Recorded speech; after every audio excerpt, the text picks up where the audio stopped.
Hosanna, Hosanna, Hosanna.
Asikamboni onjengawe uThixo akekho nesinomlinganisa nawe kuba bonke oThixo wena wethu phakeme kuba bonke oThixo wena wethu awunakulinganiswa nabo Thixo wethu onamandla onke ebuhlweni silenza likhulu igama lakho Thixo wethu onamandla onke kodwa lakho alikho linjengalo Thixo wethu onamandla onke lilolodwa esilinikezwe emhlabeni ukuba ngalo abantu bayasinda Thixo wethu onamandla onke malanga siphakamise wena kumkani wazwi kumkani siphakamise wena Jehova onamandla onke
mighty name.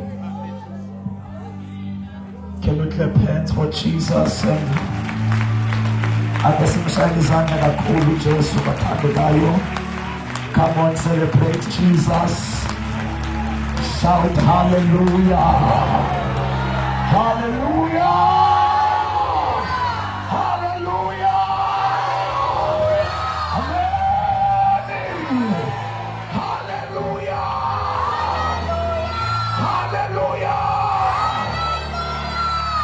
singahlala phansi. Hallelujah. Siyabonga inkosi bathandekayo. Ngaphandle kokumosha ixesha ke sibuliso tata befundisi. Bokulela befundisa bakhona phakathi kwethu befundisa omama bonke notata bonke obhuti nosisi ngegama lenkosi yethu Yesu Kristu waseNazaretha. Hallelujah. Ngisindisiwe izono zami zixolelwe, ngiyamthanda uYesu uyinkosi nomsindisi wempilo yami. Amen. Igama ndingubakhosele, isename ngombulawa. Amen. Bathandekayo siyambonga kakhulu Thixo. We can all see that God is at work apha kule ndawo yase New Bright apha eNtenteni, and it's always a privilege ne honor ukuba ube khona experience ubone uThixo esebenza. It's a privilege and honor to be in a place where God is working, ukuba kwindawo apho uThixo asebenza khona. Hallelujah. So siyabulela kakhulu bathandekayo, the love of God that has allowed us to be here. Ukuza kwethu apha sonke, each and every one of us oza apha angene ngalamnyango akaphinda phume eyinto ebengene ku eyiyo. Whether uyeva okanye uva, it's not a matter of uva. Whether konto ibonayo okanye konto ibonayo, but ungena kwakho pha every day there's a package ophuma nayo. There is into Thixo ayenzayo each and every time ungena empilweni yakho. So bathandekayo siyabulela kakhulu Thixo, sibona uthando lwakhe olumangalisayo every time sifika apha sizokhonza. uThixo uyasithanda. Hallelujah. Ngicela lo muntu oseca kwakho uthi God love you. Iti God love you. God loves. Nabantu abangazi noba bayathandwa nguThixo. Itu uThixo uyakuthanda, utshona lo semveli kwakho. Xa ingakunaki lo secaleni kwakho utsho kose right. Xa ingarespond ose right utsho kose left. Abanye abantu ke bashaya indalo xa ngabona lo shayi ube uthi ngathi uyamjonga apha emehlweni kuphuma kuphela ukushaya. Uthi uyakuthanda maki, uthi uyakuthanda. Amen. Hallelujah. Amen. Bathandekayo siyabulela kakhulu kotata bethu bonke balapha ekhaya New Brightini, tata umfundisi, leadership, team yonke.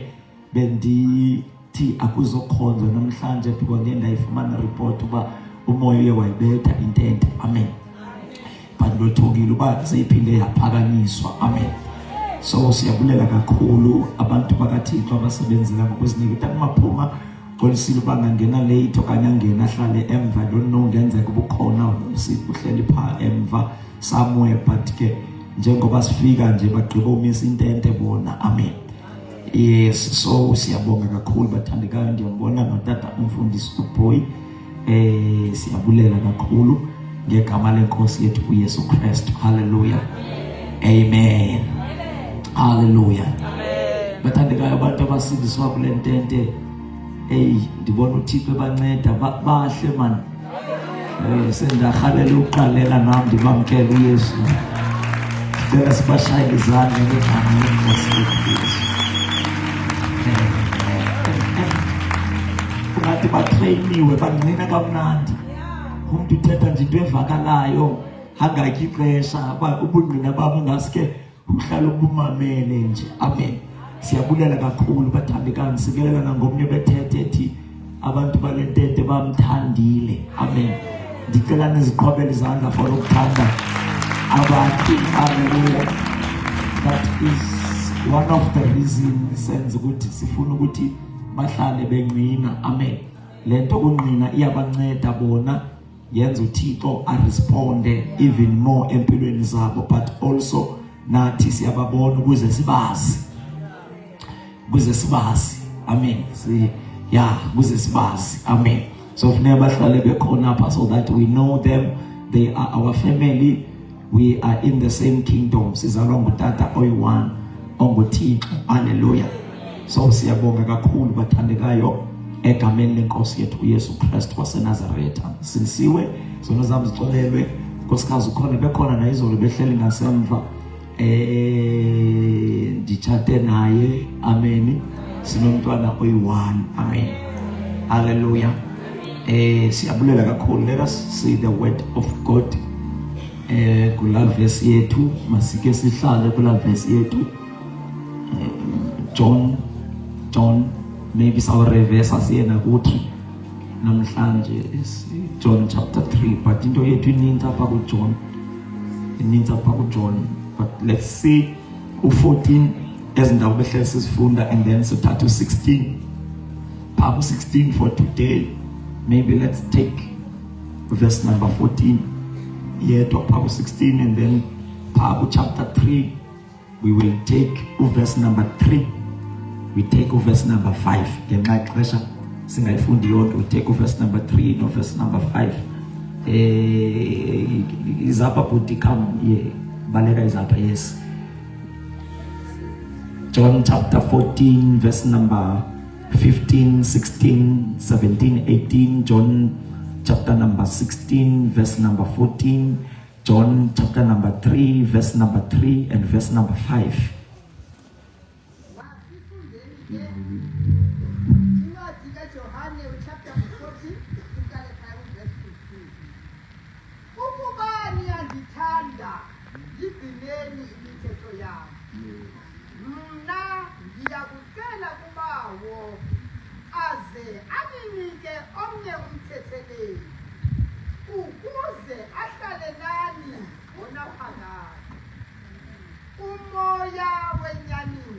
Kuthi kuba niyandithanda igcineni imithetho yam. Mna ndiyakucela kubawo ukuze aninike, ndicela kuba waninike omnye umthetheleli. Ungahlala phansi ma, you can read seated because umane ndithi masifunde. Uthi ndiyakucela kuba ukuze aninike omnye umthetheleli ukuze yena ahlale nani ngonaphakade, then ecacisa ukuthi umoya engcwele. Amen. Kusa bonke abantu abakhona from another world. Ngibona uMama Ungani nje bathethe. Mama Ungani, is that you? Phakathi isandla mama, ngenyawo. Ngoba ngenyawo sifuna ukukubona mama, ngithikelele nguletoza lo ohleli eceleni kwakho. Uhamba nomfana wakho ayibuyi. Oh, akavelanga kahle. Cela simshayele izandla mama. Ngegama lenkosi Yesu. So ke kuthi ngiyacela kubawo aninikeze omnye umthetheleli, yena uyakuhlala nami bona phakade. Lena icacisa uba umoya wenyaniso. Amen. That is verse 17, right? Then verse number 18. Can verse number 18. Then put verse number 18. Andi kunishiya nizinkedama, because kukhona uHoly Spirit that maphuma ngiyabona pha ngasemva sekungenile bese ngikholise kanti sofikile. Amen. Uthi andikunishiya nizinkedama, I will give you another helper. Then ezinye i-Bible scholars ziyayicacisa, nezinye futhi i-Bible translation ukuthi lomnye umthetheleli is an advocate. I-advocate umuntu okuthethelelayo, right? Yes. Number 2 ziyayicacisa ukuthi is a helper, umncedi. And then zithi ezinye is an intercessor, because umoya engcwele uyasinxusa. Before esinxusela unxusa thina, uyakucenga uthi xa uhlele esonweni abanethi mfondini suka apha, naxa uzoye engozini athi don't go that side, go this side, kukhona ingozi kweli cala, usube cenga wena. Uthi uba uqinelwe inhloko uqinise still angakuncami, akucengele kuThixo kuba Thixo ayiva legusha, kodwa ke ngicela uyincede ingafi, ngoba ndiyayicelela uba mayingabheki ngapha yona ibheka ngapha, kodwa ke kule ngozi azawungena kuyo yenza inceba kuba makangafike Thixo. Amen. Amen. So uyasicenga aphinda sicengele ngezincwino ezingathethekiyo. Hallelujah. So ke ithi iBhayibhile before I come to this, verse number 15. Verse number 15 is very key because kwezinye iBhayibhile iyatsho phambi kwa verse number 15 it is the promise of the Holy Spirit. It is hloko. Amen. Then verse 15 avule i-remarks zakhe njengoba isithi subject uba this is the promise of the Holy Spirit. Verse 15 ukuyotsho verse 18. That is where God is promised. Jesus uthembisa the Holy Spirit idinga likaMoya Ngcwele. But xa ke vula umlomo before athethe ngoMoya Ngcwele uthi ukuba niyandithanda yigcineni imithetho yam, because uMoya Engcwele uzawuziselwa abantu abamthandayo, hayi abantu abathanda intente but abathanda mna ndinguYesu, hayi abantu abathanda umfundisi but abathanda mna ndinguYesu. So uthi ke ngoku uba niyandithanda, before address athathe athithi indaba kaMoya Ngcwele uthi jongani qala uba niyandithanda. This is a matter of love esisipho elidinga esisethembiso ngesabantu abandithanda. It's not for everyone. And uba uyandithanda as uJesu umsindisi inkosi yakho, because in authority, kwi-authority into etshoyo ngoba njengoba sesindisiwe uYesu une-authority phezu kwempilo yethu, right? Uyinkosi, unobukhosi. That means uyalawula. Everywhere there is the authority. The only thing that tells that you love the authority that is above you, it's when you keep the commandments of the authority. Into etshoyo uba uyamthanda umuntu osegunyeni, it's when ugcina imithetho yakhe. There is something about imithetho yegunya. Imithetho yegunya, the principle is strict. Kuthi isikolo singena ngo-8 isikolo, but athi ndicela sonke istaff sifike ngo-7:15. Isikolo singena ngo-8. Ithi authority ndicela kule term yam as a principal, ndicela bonke abantu abafika bafike nge-7:15.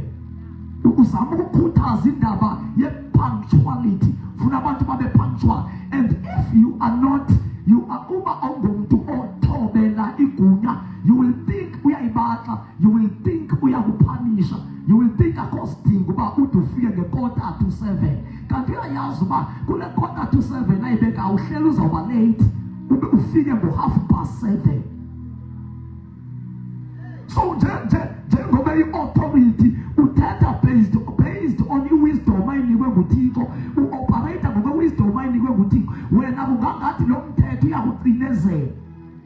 So into etshoyo uba uyamthanda lo mphathi wakho kukuba le nto ayithethayo uyenze.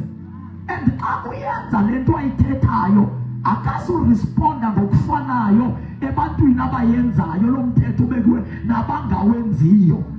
It will be like a soft spot kwabathile, uzoba ngathi uyabathanda abathile kanti uthe emveni uba ebeke imithetho wajonga uba ngoba naba-adherishayo, ngoba nabayithobelayo le mithetho, then automatically uzawusithanda sonke zistaff sakhe. But bakhona abazoba nedolo kubo because ngaba ba-cooperatayo, they cooperate.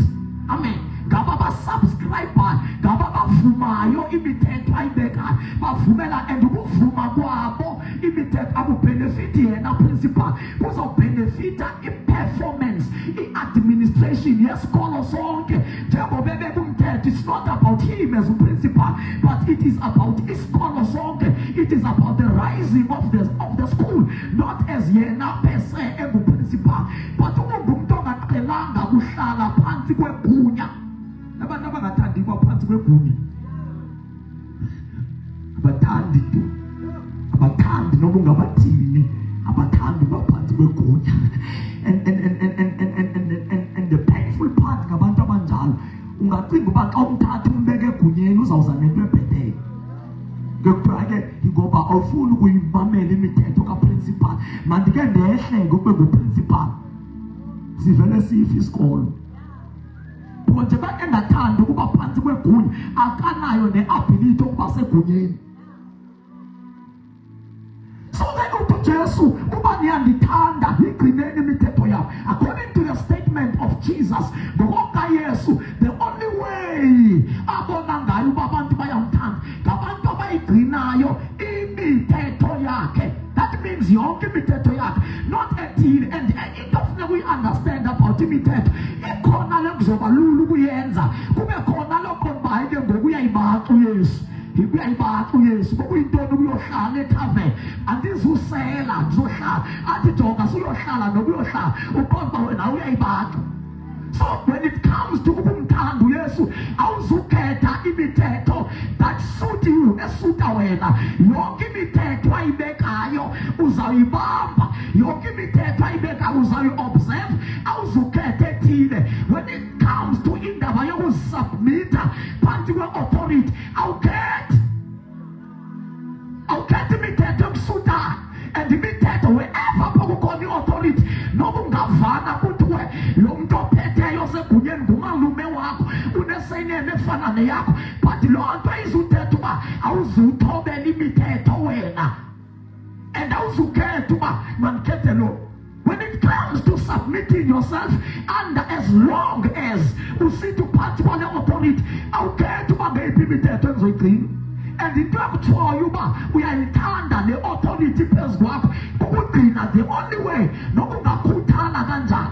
Kunabantu abathi xa imithetho i-15 abambe le-5 ayithandayo ayiyeke le-10 into azoyenza ke ngoku uzofuna uba aspecialize a-emphasize le-5 ukukhuthala kwakho kule-5 noba ungayidabulisha le-5 uyitriplishe but still what about the other 10? Ayizukwenza ube bhetele kuba ukhetha le mithetho yokusutayo kodwa yabona le ndisuta ndizawuyenzisisa ukuyenzisisa kwakho akuzukwenza ubuthandwe ngoba into akwenza ubuthandwe kukuyenza yonke imithetho kuku-observa yonke imithetho. So ke uthi uYesu uba niyandithanda yigcineni imithetho yam yigcineni imithetho yam. So the only way akho excuse indaba yabantu abamthandayo kujonga abujonga uba uthetha kangakanani abujonga uba ukhuthele kangakanani ecaweni kujonga imithetho yakhe uba uyigcina kangakanani imithetho yakhe. And in a simple terms imithetho yakhe lizwi lakhe. Xa uba niyandithanda igcineni imithetho yakhe uthetha ngezwi lakhe because njengoba siphethe iBhayibhile asiphathelanga uba sibonisa abantu uba singabazalwane kuphela ibhasela le ngoba xa uphethe iBhayibhile nobe ngakuqondi yakubona uyintombazana I mean nobe bekufune ebona intombazana uyakubona uba uyintombazane engumzalwane le but akuphelelanga apho siphathela uba sifunde imanual yokuphila kwethu imanual yokuhamba kwethu uYesu lapha eBhayibhileni asisumayeli into ethi iBhayibhile iphathwa ngutata uMaphuma kuphela uziphathela iBhayibhile yakho naxa ndithi ndiyasumayela andifundi kweyam ndifuna akusekoba ndikwazi ukufunda kodwa ndifuna unikeza ixesha loba nibone uba le nto ndiyithethayo ilapha eBhayibhileni ngoba le nto siyisumayela ilapha eBhayibhileni nantsi into esigayidayo uba ilapha eBhayibhileni imithetho yakhe sigade yona njengoba sihlangene apha si-observe imithetho yakhe and imithetho yakhe inama-benefits. Utheni ngabuyilizela ukuhlangana hambani yokhonza every day apho kukhona abantu abakhonzayo nam ndiyaya ngoba ndigcine imithetho yakhe.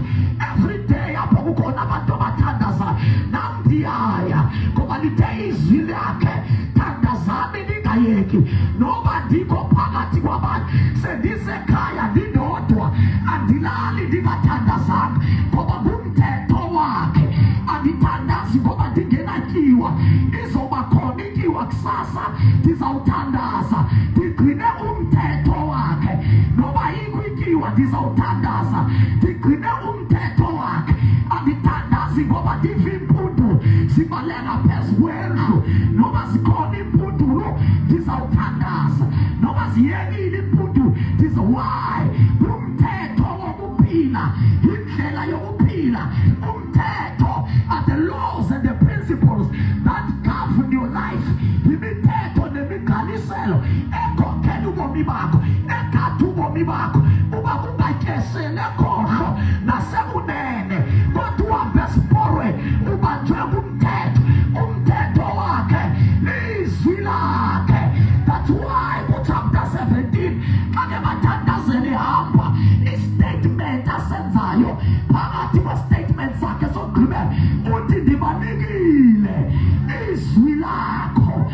ndibanika izwi akabanikanga only no akade ndibakela ikawe no ikawe was not so much reliable uba bashiye kuwo abafundisi babengekho that much reliable uthi jonga ndibanike izwi ngoba izwi likaThixo uthi uDavide lisisimane endleleni yami likukukhanya ezinyaweni zami lizisa ukukhanya abaphethe lona abalahleki indlela ilapha ezwini likaThixo amandla ethu alapha ezwini likaThixo sinelizwi likaThixo sinokomigalo into esinedayo lilizwi likaThixo. Word of God. So asiphathelanga uba siphetha but into esiphila ngayo ebusuku asilali sidla lento ithuba selifumana sidla lento nawuyiphathe iBhayibhile ya awungenayo iBhayibhile uze ngaphambili sikuzamele sibone uba siyentengo okanye sijonge noma kodwa funeka umuntu abe nayo iBhayibhile. Siyabona abangcwele funeka wonke umuntu abe nayo intoni iBhayibhile abe nayo iBhayibhile angabi nayo nje but ayifunde because imithetho yakhe lizwi lakhe imithetho yakhe ilapha kule Bhayibhile. Hallelujah. So ke izwi lakhe lilo elinamandla okugcina umuntu. Izwi lakhe libonisa indlela abantu. uYesu ufundwa ezwini lakhe. Ufunda ezwini lakhe. That's why we give you the Bible. That's why we allow you to read the Bible. Because sikufaka imithetho yakhe ukuze uyigcine. Ngoba into ezokwenza baqiniseke uba wena uyamthanda yena ubuyigcina. Yebo unqibutayo. Awunqibutayo ngenayo imithetho. Ngayinxiba ibhatyi yenkonzo yakho but ungenawo umthetho. And into ethonke ngokuba uyamthanda uThixo ukugcina imithetho yakhe. Ukugcina izwi lakhe. Ukugcina izwi lakhe. Izwi lakhe lilo elibonisa umuntu izono zakhe.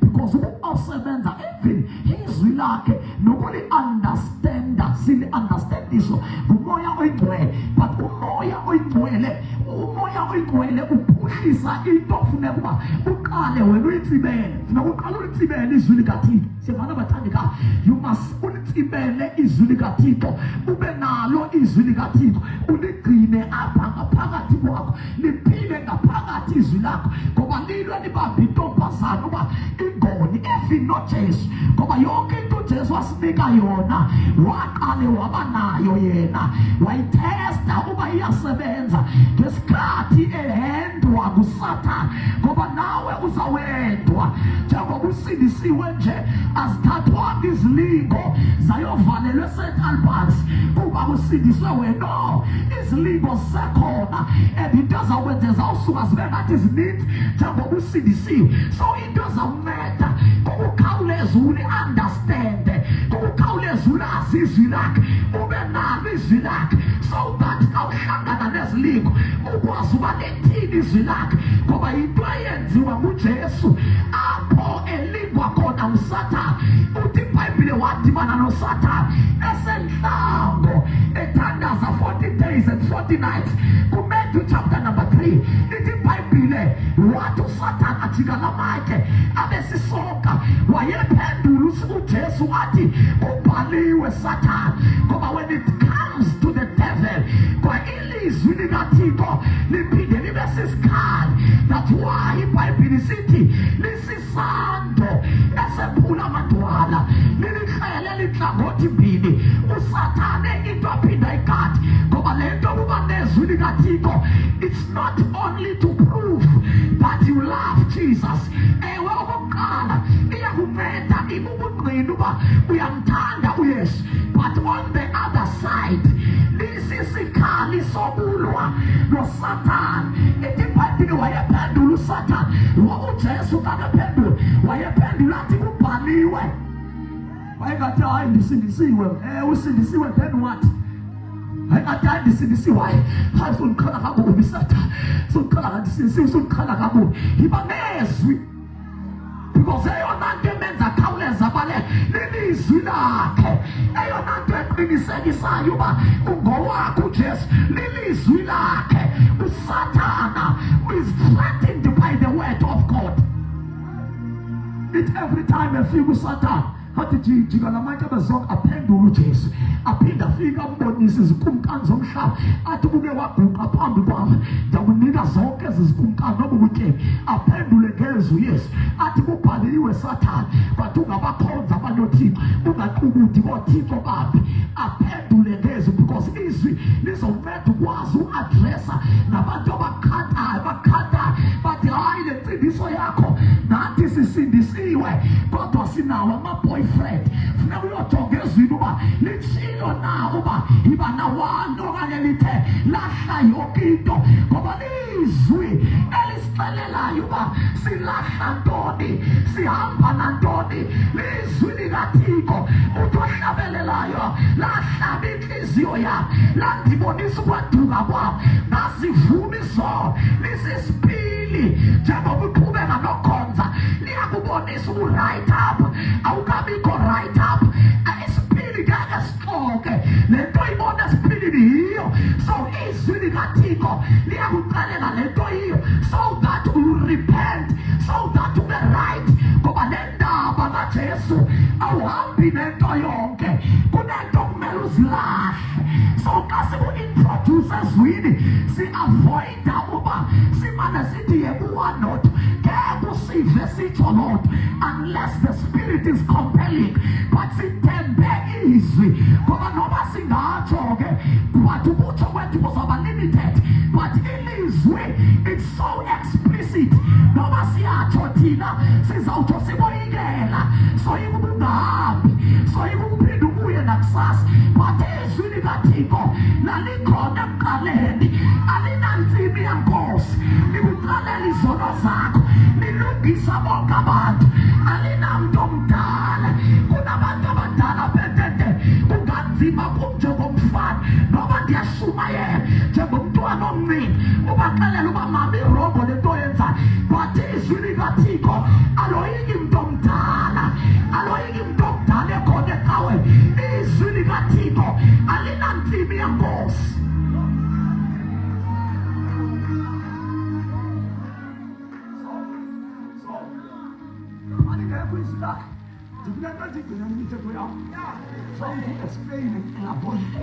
Kuba yintoni emithetho yakhe? Izwi likaThixo lonke wayengasile hamba livele ixesha lakhe, engenaxesha lokucacisa.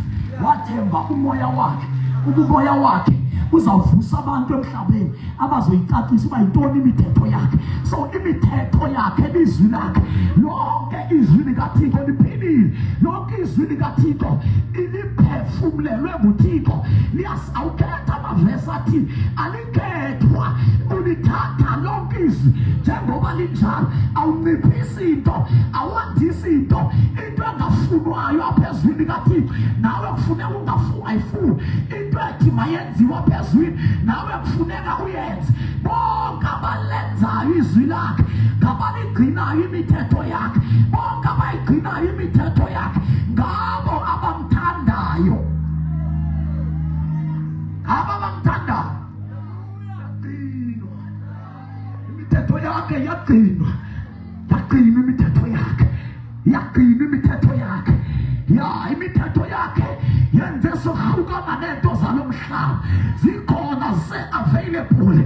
Utywala esasimsela zange ziphele ithaveni ngoba kusindiswe mna, zange ziyeke i-drugs, zisuke zabaninzi ngoku, zininzi. And i-drugs ezikhona ngoku ziyandida. Ezaqala kwake ku-alejwe kusolwe umntu maybe odlalele e-Argentina or Spain, kuthiwa udle i-drugs. But ezi drugs zazimenza uba aperforme kakuhle. Kuthi xa etshayile angaskora esesenta, xa etshayile ubaleka kakhulu.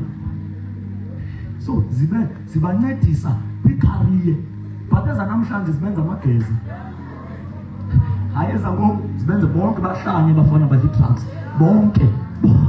Bonke bagezi bagezi. Bendithola benisibenza mall izolo ngibalisela omunye utata ndithi yakhuphisha kamnandi iphara. Iyevakala ifunde kwi-Model C but iyabonakala iphambene. Ikhutshwa zizecurity ithi I can double your salary. I-security zizomnqanda uthi hey don't you dare. I can even double your salary.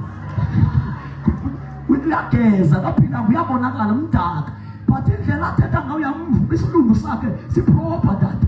Isilungu sakhe ndaqonda kwi-security ndiyamthandazela uba angasithetha isilungu bese uzawuhlazeka ahlazwe liphara ngoba lo muntu sithetha kamnandi isilungu uyevakala uba he has got a good foundation kwi-education but iphara iyaphambana ii-drugs ziyithathile ingqondo. Ayenza ngoku ii-drugs zikwenza ihlanya speed. Ubiphelile 6 months ukwi-drugs ungekagezi uqala abe-right engqondweni kodwa umbona bangahlambi use-right elo xesha uyaya esikolweni yonke into anuke angazivi uyanuka yazi uba apha yakhona uyotya emgqomeni nimphakela athi uhluthi uve ngomama wase-next door nanku uba aneke emgqomeni kodwa ngoku ofarisha iplate uthe u-right zimkile ingqondo.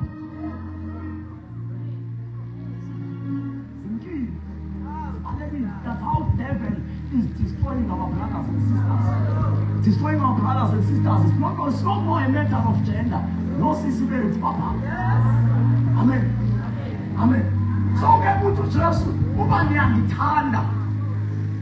Igcineni imithetho yawo. Le nto le yokugcina imithetho ikhona elula kodwa ulula lona umthetho. Lula lo. Fanele bakuthi unxiba ifomani emsebenzini. Ndihleli ndiyithanda ifomani. So lo mthetho unxiba ifomani it's not going to be a challenge.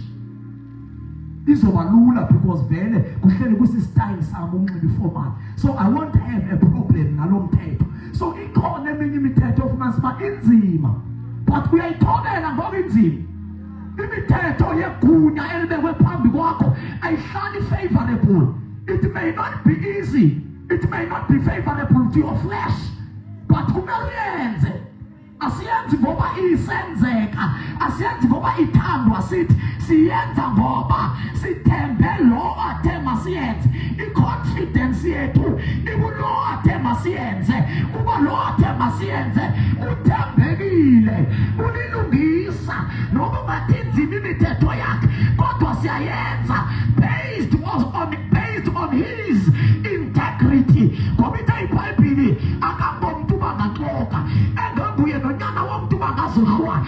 So into ayithethayo iba njalo. Sithembe i-integrity yezwi lakhe. Ngeke lisilahle. Bangalahleka abantu. Kodwa imithetho yakhe ngeke isilahle. Ayijiki futhi ihlala imembona phakathi. Uthi uIsaya kuyoba utyani. Ziyabuna intshantshambo. Kodwa amazwi kaThixo they remain forever. Izwi lakhe liyaphila. Nokungathi libubudenge. Ngokuthi uphoqa lebhala libubudenge kwabatshabala. Lenze. Ngokulivakale ngathi libubudenge. Ngokungathi awuliboni sense. Lenze. Liyaziwa kowalo. Awuthinta kusothi liyaziwa kowalo. Wena yenze. Imithetho yakhe yenze noba awuyiqondi. So ke abandithanda nikuba niyangithanda. Keep. Ngiyaemphasize le nto ukusijonga uba where are you? So that if you find it difficult fumana kunzima ukugcina imithetho yakhe. Ibe ngumthandazo wakho ukuthi Nkosi ndincede. Ikhona into endiyifileyo ndiyakuthanda. Andinokwazi ukuqhathwa ngabantu apha esitrateni. Ngeke ndibe sasuka kuwe. Le nto ndiyithola apha kukuphila. Ndincede ndiyigcine. Sekhona into ezindihlulayo. Ndincede ndiyigcine. Amen. Verse 17. Verse 16 in fact. Verse 16. Ngiyakutshela kubawo aze aninike omnye umthetheleli ukuze ahlale nani ngonaphakade. Wena ugcina imithetho yakhe. Yena ucela kubawo uba ahlale nani ngona phakathi. Ingase nibe ngithandayo ngento zikaThixo, they come forever, zihlala nawe ngona phakathi. UThixo akaphi emanethatha, akafike emanehamba, kuhamba umuntu, nguwe usuke emehlweni akhe, umuntu osukayo, nguwe ozosuka. Amen. So uthi ke ngiyawucela kubawo athumele omnye umthetheleli, uthetha ngomoya ingcwele. He will come and dwell with you forever, forever, forever. And if singasusa religion, our religiosity and our traditional man-made laws endaweni kaThixo, we can begin to see abantwana abancinci begcwaliswa ngomoya ingcwele. But religion ithe ngoku kufuneka baqale baphule, baphumela xa uSathane babamba bena one day bahambe bayothakatha. But abazalwane bathi hakakaphuli akhonze naye amsiye umntwana khanga kangene ngaphakathi enkonzweni okwedlala phandle akakhathalelwanga because kuthiwa kungumntwana. I-traditional mind ne-religious mind yakho ithi hayi ngumntwana, uThixo akanakwenza nto emntwaneni. Number 2, uThixo akanakwenza nto ngumntwana. Akanakwenza nto uThixo ngumntwana kanjani uSathane bebhabha abantwana at the age of 6 months? Sebetrayiniwe nguSathane, baqeqeshwa nguSathane, ba-operate nguSathane, bazi-agents kaSathane, but nofike ebandleni iserobhini religion. Another thing okumele ukuze simkhonze kahle uThixo, religion. Number 2, ku-understand uba uThixo wenza ntoni, wenza abantu bakhe, akenza abantu becawe zethu. Ngoba iiprogram zecawe zethu bathi abantu uThixo ezilandele bona emigqomeni, wabathatha wabavuthulula wabahlamba. Xa befika ecaweni abantu becawe babahlohla iprogram yecawe zabo. AbuThixo bengekagqibi ngaloo mntu, AbuThixo bengekagqibi.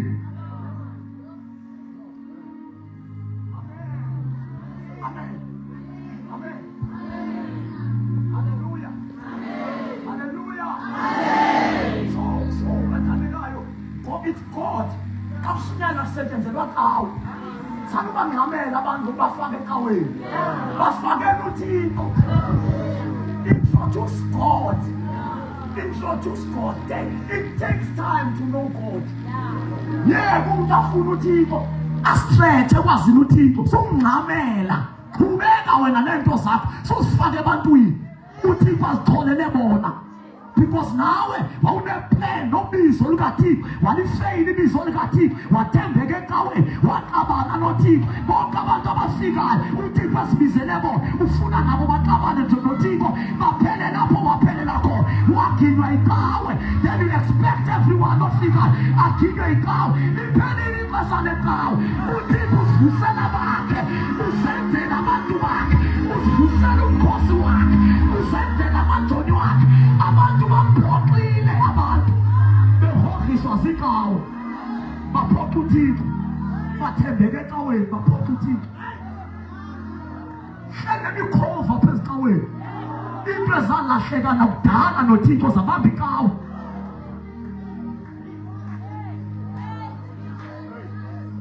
Xa uyiphakamisile icawe kunzima ukwehla ngoku repente, ubuyele kulaa nto wawuyibizelwe nguThixo. Laa nto wawuyiyo usasanda kusindiswa, laa nto eyitshisa bhe usasanda kusindiswa, yayifunxa tu icawe. Jonga, yenza ifeyva ke ekufunxekeni kwakho, sofuna bonke abantu bafunxeke.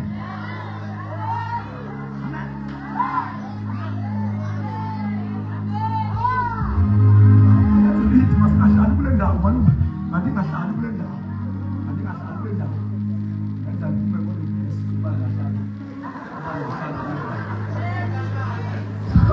So the good thing, verse 16.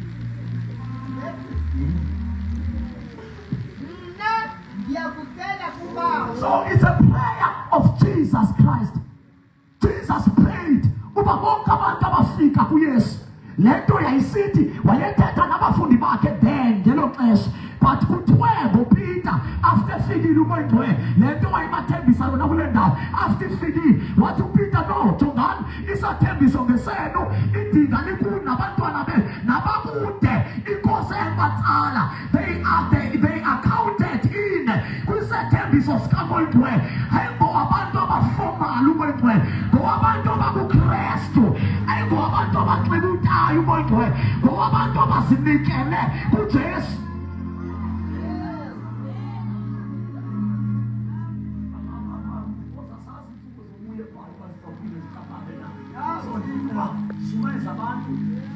Understanding the Holy Spirit and growing in Jesus also kuvuselelwa abantu sebekhona enkonzweni.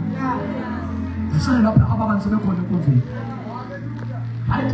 So we need to be sensitive and understand ukudiscern, because ukudiscern awudiscerni only into kuba advantage ukudiscern ukuhlola imimoya.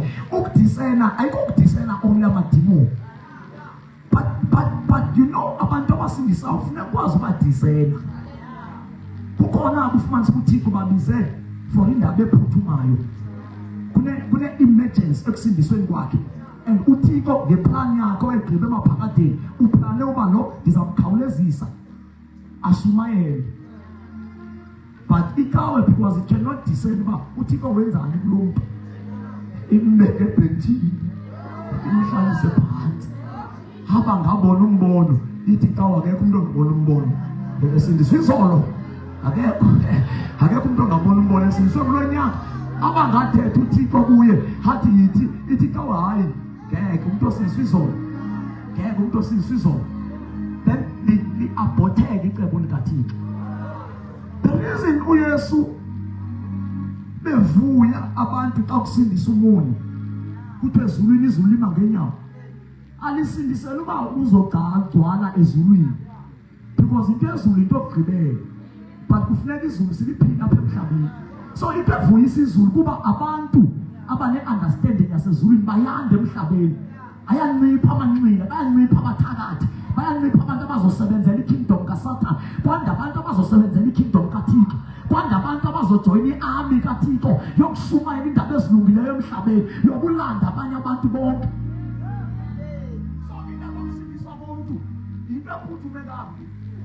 Especially nowadays, about cities kilometers of today. Into engihambiseke kakhulu indaba yokusindiswa komuntu yaphuthuma. Njengoba izulu livula livuyela uba wahamba umkhosi, alivuyela inkosi wasezulwini. Asisindiswelanga ukubheka ezulwini, siyaya ezulwini ngoba sisindisiwe. Kuba besindiswela ukubheka ezulwini fanele angalamini wamkela uYesu apententeni chaye. Njengoba usahleli it's because kunento uThixo afuna uyenza ngawe. Ngeke akwazi uyenza ngotata umaphuma wenze yakhe, wena uneyakho uThixo afuna uyenza. So the reason kumele ugcine imithetho yakho uThixo, number 2 ugcwaliswe nguMoya Oyingcwele ukuze uba ukwazi uba uThixo ube usable, akwazi ukuyenza yenzeke le nto afuna uyenza ngawe. So asirukutela ikawe zethu. Amen. Asirukwanisa ikawe eyami ngekamnandi ugcwele. Ngathi ngibusapho seyigcwele yami. Amen. Yabo xa ndihamba ndizawuhamba ndodwa apha ebhanki ndiphinde ndithathe ngoba phaya ndithathe ikawe yami igcwele. Andisabafuni abantu. Amen. So ndifuna uveza le nto uba akubizi asikhampeneli ikawe zethu. But we want God to win a soldier. Morning ngamnye lijoni. We want God to win a soldier. So ke kuthi ndizawucela kuba it's a prayer of Jesus. Uyesu lento eyicela on your behalf. Wena usafeni uyamkela. Wena awusafeni uhlangana noJesu, ugcina imithetho kaJesu uyamkela. That can happen anytime. Ngenzeka ngale mini umamkela ngawo uYesu, ngenzeka nakusasa anytime, because it's a prayer of Jesus. uPeter wayiconfirm wathi dinga ngelenu mina nisuke apha namhlanje ngelabantwana benu nabakude. Inkosi eyayimabizi wayemana nathi, wayemana nabasathakatha nabasesetshwaneni ngelo xesha, nabo babebhaliwe kuJesu, nabo babebhaliwe kuMoya Oyingcwele. You qualify to host the Holy Spirit. Uthi ke uyawuhlala nani. He will dwell in you forever. Dwell. When after usindisiwe agcina imithetho yakhe, it's because you are the residence kwindawo yokuhlala kaYesu.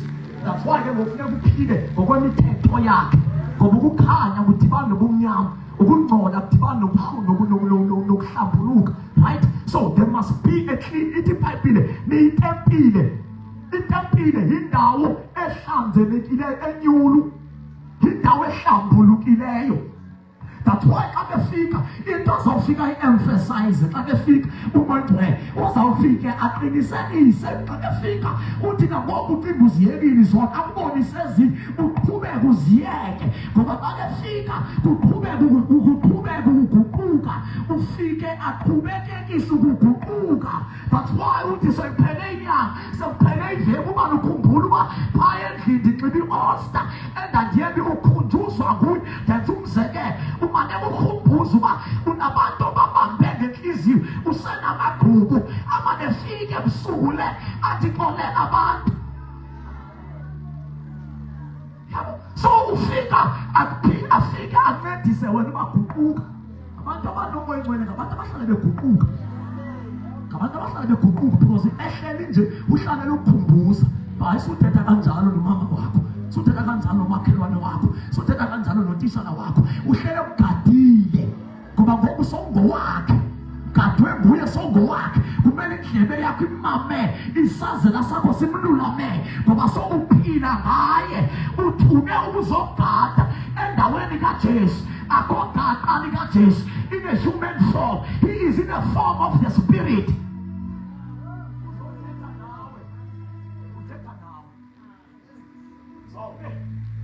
We close.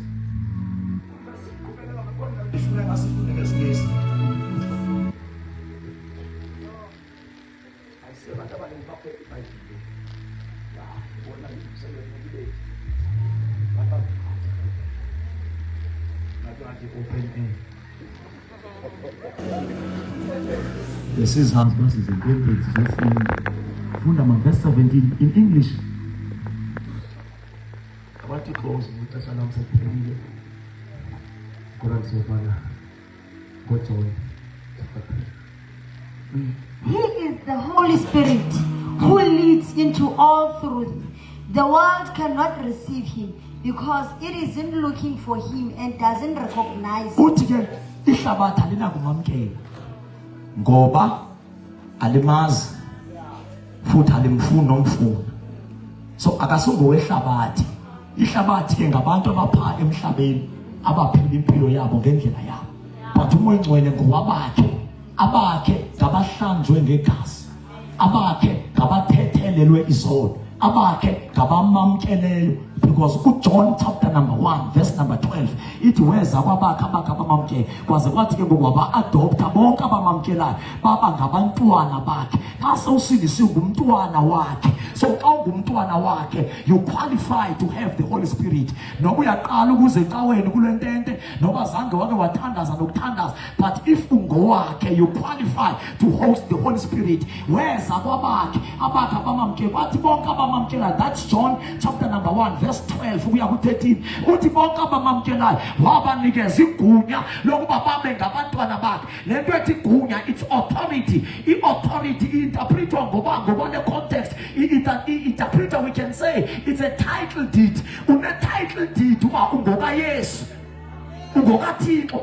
Une-title deed. Uthixo has got a certificate of ownership that he owns you through Jesus Christ. There is a difference between umntu bonke abantu emhlabeni abathakathi namakholwa bangabantu bakaThixo. But the moment usamkela uYesu, uyaphuma kule bracket yabantu ungena kwi bracket yabantwana. The moment ufika umoya engcwele uyafuma kwi bracket yoba yabantwana nje, ungena kwi bracket yonyana. Ngena kwi bracket, so xa usindiswe ngumntwana wakhe, that one you must never doubt. Ngumntwana wakhe. Ngale ngoku usindiswayo, once umose nje ngomsindisi, noma egazini xa liyotsala igazi usenecocaine, ayikaphumi icocaine, ngoba igazi lakho linecocaine, but ngaphakathi ngumntwana. Umntwana, noma abantu basakhumbuza uba wamosha pha waqhekeza kulamzi. awudlula khona uyakhunjuza uba nanku lo wa-rape umtshana. It's fine mabakhumbule ngoba ngabantu, kodwa izulu alisakhumbuli, alisayithethi loo nto, libona umntwana. That's why uPaul esithi uba umntu kuKristu sisidalwe esitsha. Uthi bonani ke zonke into zakhe suke zabantu, into ezindala zedlule, bangazikhumbula abantu into ezindala. Nawe uthi uzikhumbule ngoba usindisa unezitrato ongazihambiyo. Ndikhumbula uba ndasindiswa 2014, 2013 then sasefriji. Sasefriji yomnye umama wathi lo mama umuntu nomuntu banento badume ngayo elalini, phaa ezilalini ngazi ngapha elokishini. Lo mama wayedume ngoba ubuke wathi ulibambe lingatshoni, ngeke litshone ilanga. Ubuke wathi ngunyaka wakho wokugqibela lo uphila, sazi uba awuzithi sikade uba awuzuphela lo nyaka, sishonga loo nto. Yiyona nto ayefamous ngayo. Njengoba abantu benento abadume ngazo, abanye badume ngoba bengothisha, yena wayedume ngale nto uba uthi uzofa ke. Yiyona nto ayimenza famous. 2013 it was December, wathi ngeke afike omnye uDecember. Yabona isiqalekiso sakhe zange sibe na timing. Ngo-2013 wathi akazofika omnye uDecember ndiphile, sebe ifriji yakhe. Ndavele ndasindiswa ke ngoJulayi, ndasindiswa ngoJulayi. So i-timing yakhe yaba poor. Ndasindiswa ngoJulayi, ndathi ngosandisindisiwe afika uNovember, manje xa ndimbone le nto, xa ndisententeni yalibaleka ngoba kuyasunelwa ententeni, kodwa xa ndimbona lo mama mana ndikhumbula uba nguNovember ngoku. So nawe unendawo omose kuzo, omane uthi xa udlula kuzo umane usoyika uba ukhumbule uba ndamosha apha. Noma usakhumbula we, but as long kuKristu igazi likaYesu lawahlamba amatyala akho zonke. Utopalayo uPaul uthi incwadi eyayisimangalela wabethelwa naye uJesu. Akusekho nto ekumangalela, bangabumangalela abantu, kodwa ezulwini izulu lingakuwe lithi this is my child. This abantu baxolisa kubo, uthi ngosawuxolisile bangakuxoleli, but once wamkela uYesu zonke into wake wazenza ziphansi kwegazi, udlule kuzo. Uqala ichapter 10 uThixo yokuhamba nawe, kholwa umvumele. Khonelwa loo nto, uyikholelwe loo nto. Noma abantu bakukhumbuza uba nanku lo wathula iteki zabo wazeba, noma abantu bekukhumbuza, and then into ekwenza uba xa sowusindisiwe ukhonisa le nto yeteki uba mna ndandilitsotsi. So ndathula impahla zonke phaa endisikisile, babe kuhluthekwe ekhaya. Ngoku ndisindiswayo yonke iwardrobe yam ayikho into endayithengayo yonke. Ngomntu ayisenzeka uba ndithengela into entsha mhlawumbe ngumalume, ndandiyithengisa ndifumane imali, but ndiyazidinga impahla. Lanto endingazuyenza kukuthenga abantu besoneka nje, ndothule ezi zabo. So ngoku ndisindiswayo bathi kushunyayelwe ententeni.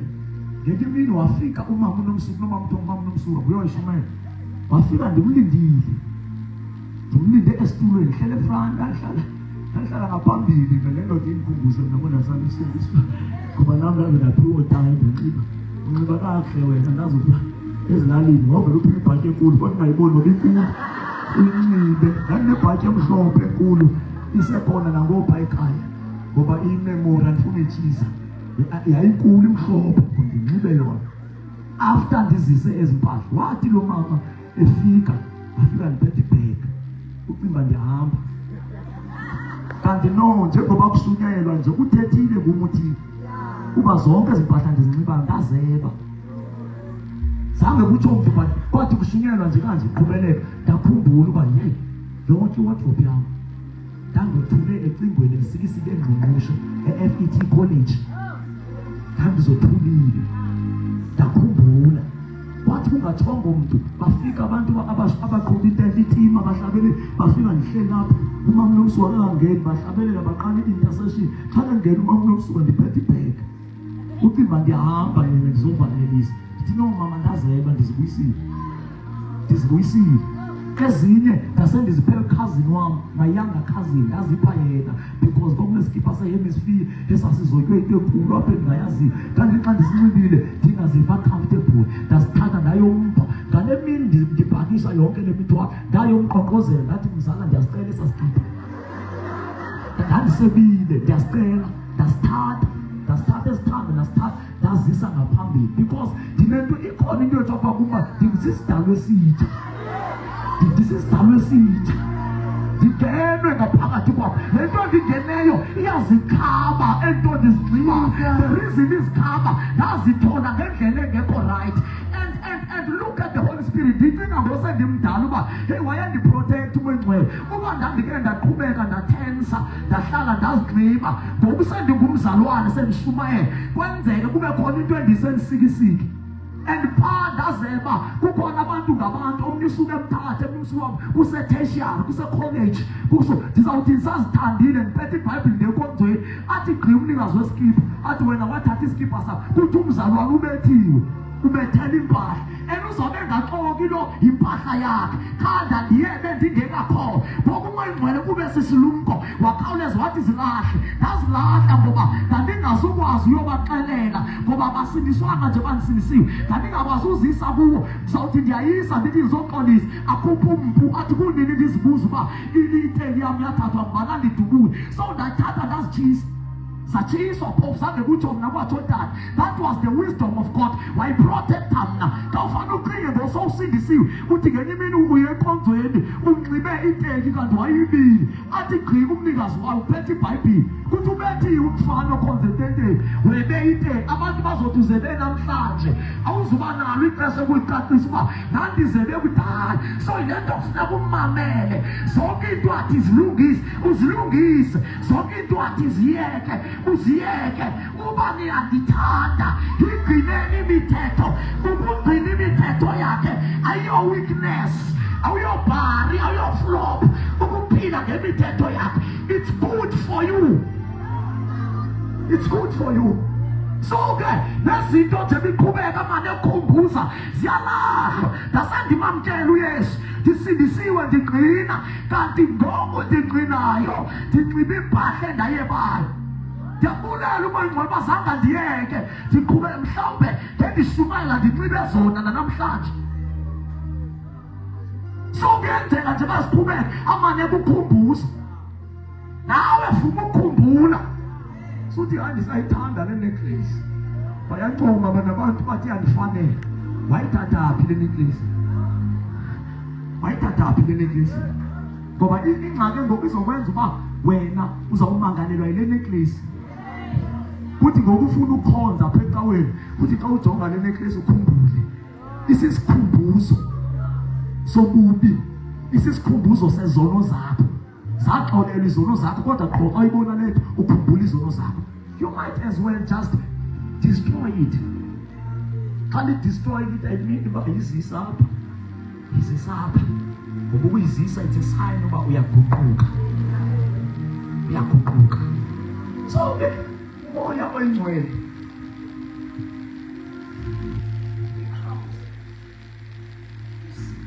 ihlabathi ayimazi, ayingokuhlabathi wethu. That's why isilungisa usilungiselela yena. Basasomangala abantu ukuthi wayengaveli, uyashumayela. Kuba intombazane kuyayigqiba kodwa abantu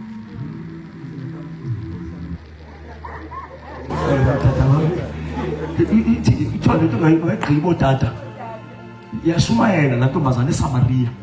Kwaqaleka ibandla kwasindiswa bonke abantu eSamariya, kusindiswa into ushumayela intombazane ebisaziwa uba iyawathanda otata. Yavele yabashumayeza basindiswa bonke baxawa, hey lo muntu lo ebesithanda ngoku uyashumayela. Bathi izani zobona ikho indoda edibene xa beya nyani udibene noYesu. Ithi iBhayibhile yasindiswa yonke iSamariya. Samaria yonke yasindiswa. Yasindiswa. Ikhona into endivayo nje bandithetha nje. I see people transforming.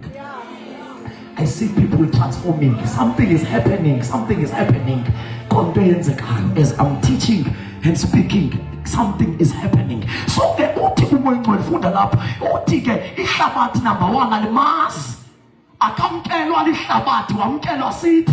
That's why esikhuphe ehlabathini, so that sibe ngakuye, so that kube lula uba sibe ngabakhe, kucaca uba singabakhe. Ngoba uHoly Spirit is a seal, is a evidence ulitwina loba singabaka nkulunkulu.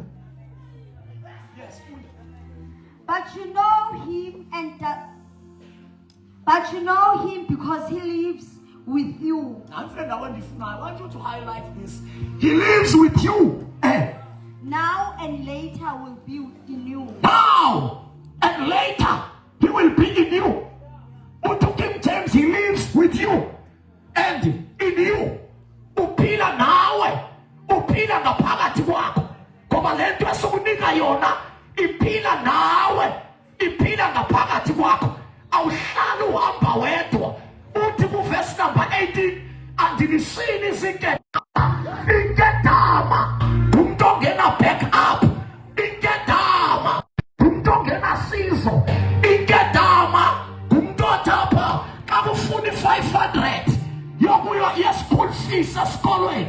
Uba akanayo ayikho ke enye into azawuyenza, kuthi ukuthi uyagxothwa esikolweni ngoba akanayo i-back up, akanayo i-shoulder to cry, akanayo i-anchor, akanabantu bokumnceda.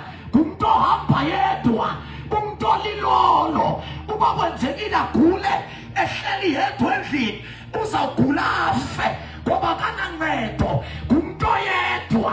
So uHoly Spirit uzohlala nathi ukuze singabi zonkedala. Kuthi apho sihluleka khona angenelele, kuthi apho sinetheka khona asomeleze, kuthi apho sihlaselwa khona asithethelele, kuthi apho kuphela amandla abantu besishiya behamba ahlala nathi.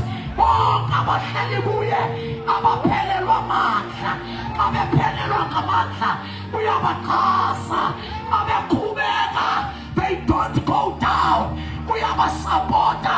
That's why uIsaiah ethi abathembele enkosini bayawuhlaziyeka, bakhuphuke njengenkosi. Asisalanga sodwa. We are not stranded, we are not without help. Asipheli ngoba umoya oyigcwele. He gives us power, he gives us strength. Asihambi sodwa, asihambi sodwa. Ikhona indoda esashiywa naye, uJesu ulathi ngomoya wakhe. Something is working in us, something is living in us. Iyaphila. Abehlabela abadala bethi lento ithetha nawe sisimanga, lento iyathetha, le iyathetha, ithetha nawe ngoba is the person, the Holy Spirit. Awushiywanga wedwa, awushiywanga wedwa. Noba ungena emanyaleni lento ithetha nawe usemanyaleni, noba uyaqhubeka ngenkani kodwa uqhubeka usifa uba wena you don't belong here. Ngoba umoya oyigcwele uzogada bakhe uba bangaphinde emva, bangaphinde emanyaleni ngoba bahlambulwe emanyaleni.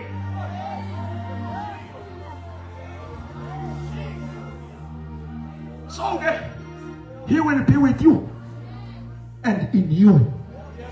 The Holy Spirit is with you and in you. He is with you and in you. When he is in you, he speaks with you. Uthi yeka ama boyfriend, uthi yeka inhlamba, uthi yeka ukudelela. Xa ethi yeka, ngesikhathi ethi yeka, akafani nabantu abathi thwaneli liki kodwa yena ngeke akwazi ukuthwa. Ngesikhathi ethi yeka, ukunika amandla okuba uyeke.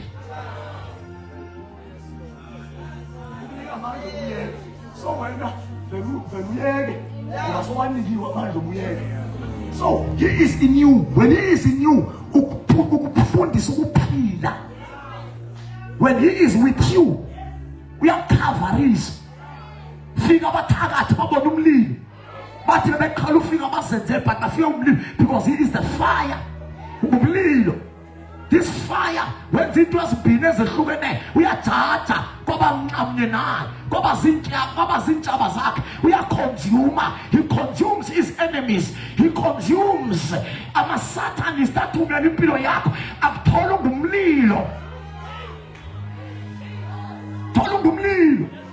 because those is not stranded. You must exercise your faith. Learn to call upon the name of Jesus.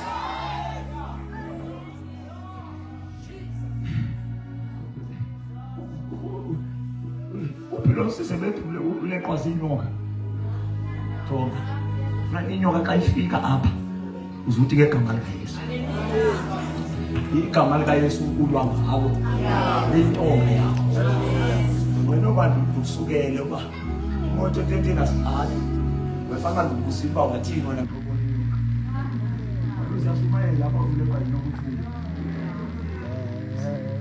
igama la wathini asidale ule wathini wena xa ule kwa inokuthi yo nansi nyoka so ngakayifika usithi ngegama lika Yesu. Yeah, so because now we've got the name of Jesus. Call upon the name of Jesus. You are not stranded. Don't sleep, especially when you see swap up. Don't sleep. So now you gatandazanga. Ungakwazi ukuthi xa uthandaza jonga ithi ngegama lika Yesu. Uhlele endlini uqale kule nkolo uthi ngegama lika Yesu uwonke uphinde ujike uthi ngegama lika Yesu. But make a point that you pray because uyitempile kaThixo. Itempile indawo yokuthandaza. Akwazi ba itempile then kungabikho mithandazo iqhubekayo. So if you are a temple, there must be prayers proceeding. Nemithandazo eqhubekayo. You must pray because amandla lento atholakala ekuthandazeni.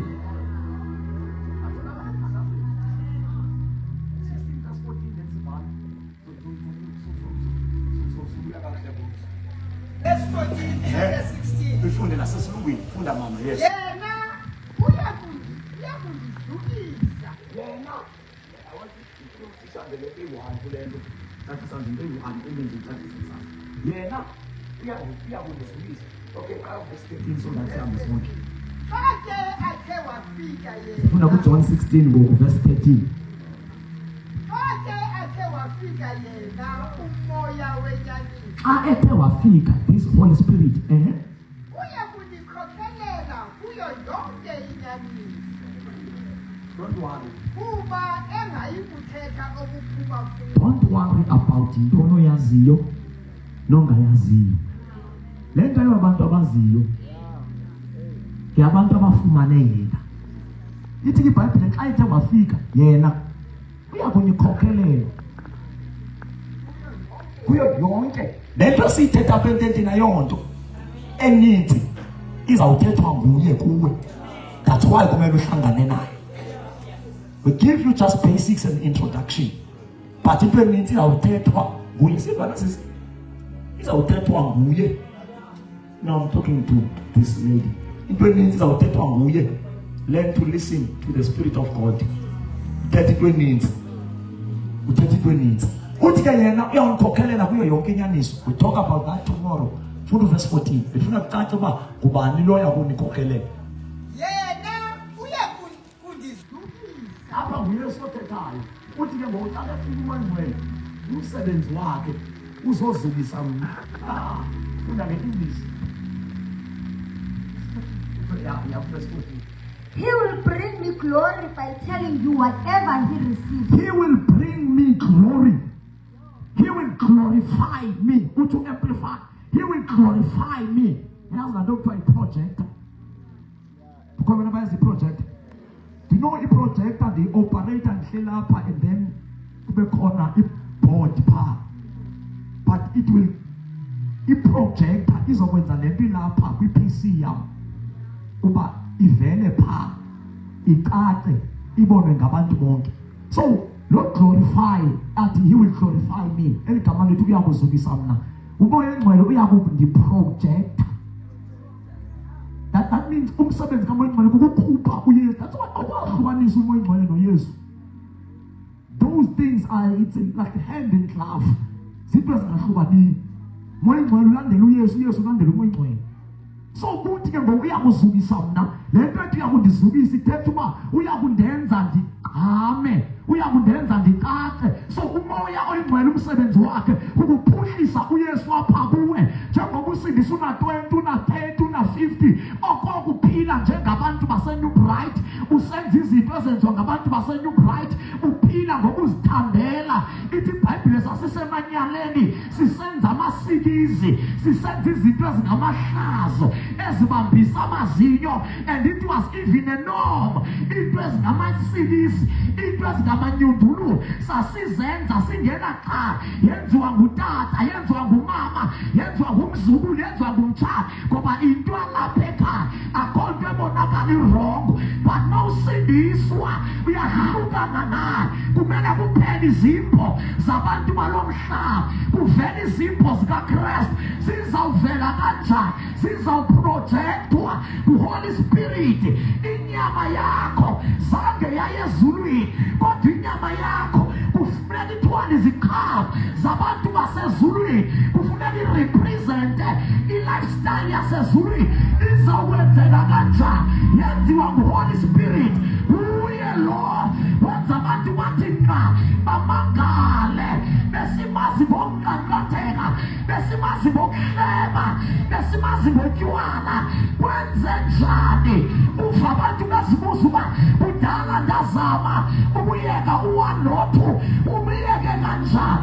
It is the mystery, it is the miracle eyenziwa ngumoya oyingcwele ukuprojekta uYesu avela kwaphakathi kwakho. Bade batsho nabantu sebungajongo wena kule game uright uba utsho, but when the Holy Spirit is taking over kuzawutsho abantu bathi ngenene lona nguKristu, uhamba njengaye, uthetha njengaye. Kwenze njani? Awusaziphileli, awusenzela befundisi, awusenzela ikawe. Sekunamandla akukhombelayo, sekunamandla akuphusayo, sewurikrutiwe, sewujoyiniwe, sewunepawu. Awusaphileli wena, sewuphilela wena. Awusaphilela bakowe, sewuphilela wena. Awusaphili ngokwalo mhlaba, sewuphilela yena. Uye owenza amaKristu nase-Antiyokwe kuchapter 13 kwizenzo, after behlangene naye kwathiwa ngamaKristu, kwakungatsho zingelosi. Eli gama lamaKristu zange baliphiwe ngabantu abakholwayo, kwathiwa amanqila bathaba ngamaKristu, bathaba ngamakholwa. Kwenze njani? Babebona impilo yabo yayingasafani nabantu baseNew Bright. Bathi siyabazi, bebethetha njengathi, siyabazi, besidla nabo i-drugs, kodwa namhlanje sibabona besopa. Kwenze njani? Kunento abancedayo, kunento abasebenzelayo, kunento ephila apho ngaphakathi, kunento ethetha nabo. That is the Holy Spirit. Umfundisi omkhulu. Bathi abantu bengekho mbulala, uhleli wedwa, sowubheka ukuphinde ezonweni, ithethe ngaphakathi kwakho. Ithi kaloku wena usindisiwe, uthi sowuzilibele, ikukhumbuze. Ithi hayi, kwenziwa njalo. Umoya oyingcwele abaqalenileyo bengazazi uba bazawuyeka kanjani imikhuba. Don't worry, nikela kuye. Kuyo namandla okuyekisa abantu, kuyo namandla okunikeza abantu ipower yokuhlula imikhuba, yokuhlula izono. Uyabanika amandla, ayatholwa amandla okuhlala kuKristu. He will amplify, he will amplify Jesus, he will amplify zonke weakness. Uyazikhama i-addictions, uyazikhama i-addictions, uyazikhama le nto ibingadithanda imikhuba, le nto ibingadithanda izono, uyayisuppressa. Wena uzabuye, yena wenza umsebenzi. The Holy Spirit ngokokuphila Even in your zone standards. Kona mashandela. Hallelujah. Kona mashikara. Jesus. Kona mashandela. Kosatana mahande. Kusatana makosata. Lebe kosatana maha. Lebre kosatana. Kuna masendelebeha. Lima kosatana maha. Lift up your hands, Yatadaza. Oh, Sisimaka. Indabaka moitwe. Wakatama twekaya. Mekana simputulo. Mekutwa kama timo. Kulategi maleka. Ziliwa kusata. Banzeni mikubeka. Ufimu mduam. Osakene na yendete. Kala shiga kaya. Ate shiga masatanist. Akapasungena. Atolumlilo. Katuna topa sana. Ebi apitende. Kai shiga kai. Usatana kawasungena. Kwanzenjane. Unomduana. Opume na mandetete. Wapuma nomlilo etete. Wayosindisi kaya naka. Yapila. Lekosi peteyo. Inamaka. Lekosi apanayo. Abangena manka. Ibanigasa manka. Kaisila pesu wako. Isifo ziadvibilika. Amahiswa ya puma. Isplanegiso ziadrivesa. Unamanka. That comes by the Holy Spirit. I am praying right now. Kabisi santa zako. Lomito. Enda kialwanga mutiko. Empilweni yako. Emsipeni wako. Nasekayeni lako. Let the Holy Spirit consume it. Let the fire kitetu mlilo. That's pilo yako. Osa usayokito. Ekone usatana msipeni wako. Usotima upuma. Lomlilo fibu lekai. Toma he is the consuming fire. Agashali na matagati. Agashali na makiso. Agashali na skalekis. Songi pese peluayo. Paye kaya nilako. Augena. So siga no live. There is power. There is glory. There is fire. Iltutika ifunayo. Komoya witwe. Ufuno nikatina. Amanda. Ufuno nikatina. In divine power. So that it can be Zehula na makaya etu. Zifike zohule. Tumasebu fike the higher authority. Amanda. Kona masande. Ila masanda na basi. Lift up your hands. Lift up your hands. Lift up your hands. And begin to receive this power. Kosatana bahai. Koraba satana bahanda. Koraba satana bahanda. Kebume nomai. Kebume nomai. Noma utana wasindiswa. Noma usindiswa petendele. Funeka abantu abathi I am tired. Wakuba nomai. I am tired. Ubohlulwa zizinto that I was sent to overcome. What a pain. Ubasihlule zizinto. Elebufana siyazihlula. Esinikezo amandla. No. This was ubehlulwa Satan. Kodwa sinikezwe amandla. Ubasinyathele phezu kwakhe. Abephansi Joseph. We want the power. We want this power. We want this power. We want this power. We want this power. Siyawafuna la mandla. Phakamisisana zakho. Njengabona abantu basitulwe. Sebeyawathanda already. Akhona la mandla. Akhona la mandla. Akhona la mandla. Akhona la mandla. Akhona la mandla. Yes. Nani asa zisitoka bantu bayawa. Umtoseka kwakho noma uyayo asa. Kungabikho mntoni malayo phambi kwakho. Yes. Yavala amehlo akho. Begin to pray. Begin to connect. Yes. Siyavumelana. Siyavumelana nawe moya. Siyavumelana nawe moya. Siyavumelana. Sitate. Siyavumelana ngokwethu. Asinawa amandla. Tandazula pesture. Kosatana bahari. Kusatana bahada. Bela basanda ya koraba. Bakona bantu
What we just received.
All of you come here. All of you come here.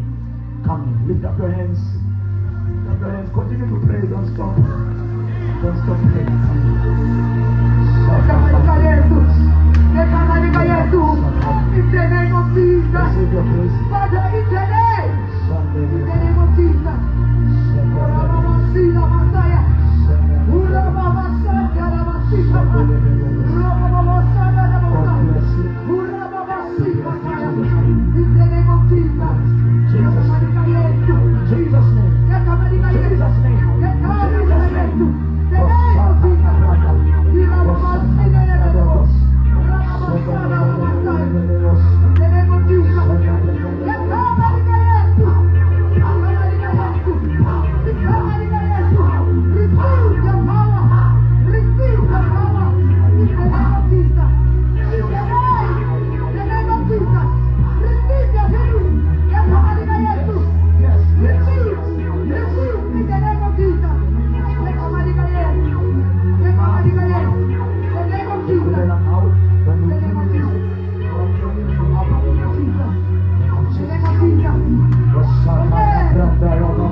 Holy Spirit is seriously at work. Nabantu emveni kwale mvuselelo noba bososindisiwe but you will become something ongazange waba yiyo ngaphambili. You will begin to pray ngendlela ongazange wathanda ngayo.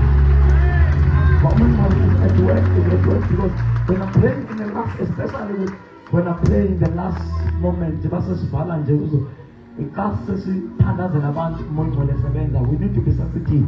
Nathi esezimikile be sensitive. London ikale ingoma apha ngekeyboard izolo, you could not hear that. And Lord, you are worthy to be praised. And that song was ushering another dimension. But you just making noises, making, you can't listen. Sorry for what you did. But I want us to be sensitive. Because now the atmosphere is very prophetic. You can sing the song over the musicians as a age. So you need to, when you're ready for to say my king, harm, the father, of course, the cars never balloon, but the father. I love what the men did yesterday. He sang the song, the people, the kids, but we did not accept kind of what we are. The operator with the flows. Under the flow, so we must not cut the flow because of us seeing the cause sensitive enough. Hallelujah. Lift up your hands. Lift up your hands. Lift up your hands. Iza. Kada bonga mamamkeli Jesu beze apa mapabi. Bonga mamamkeli Yesu zaba. Wadi Yesu alo. Oti utandaze oti Yesu. Bonga mamamkeli Yesu, they must come here. Subala papu babantu. Come. God bless you for waiting. Come. Waiting for you.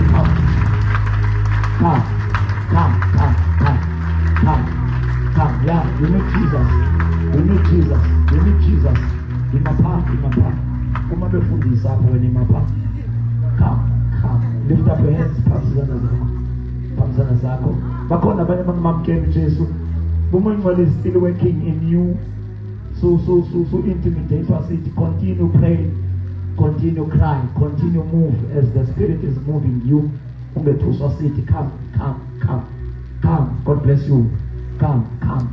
Unabati mnandizozinikela ku Jesu. Dilapa and kama mkeli Yesu. Dilapa ndani sindisiwa na hawa. But look, I'm coming back to Christ. I'm coming back to Jesus.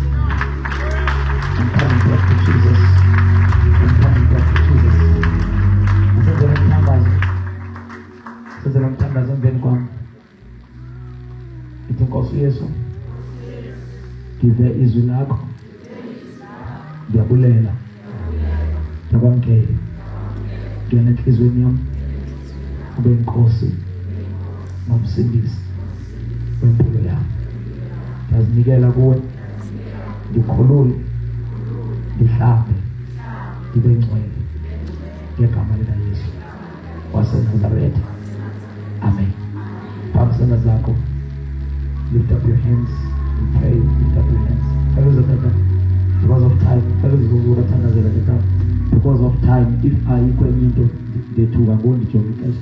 If I equate into Batangazele, that's what sense of faith.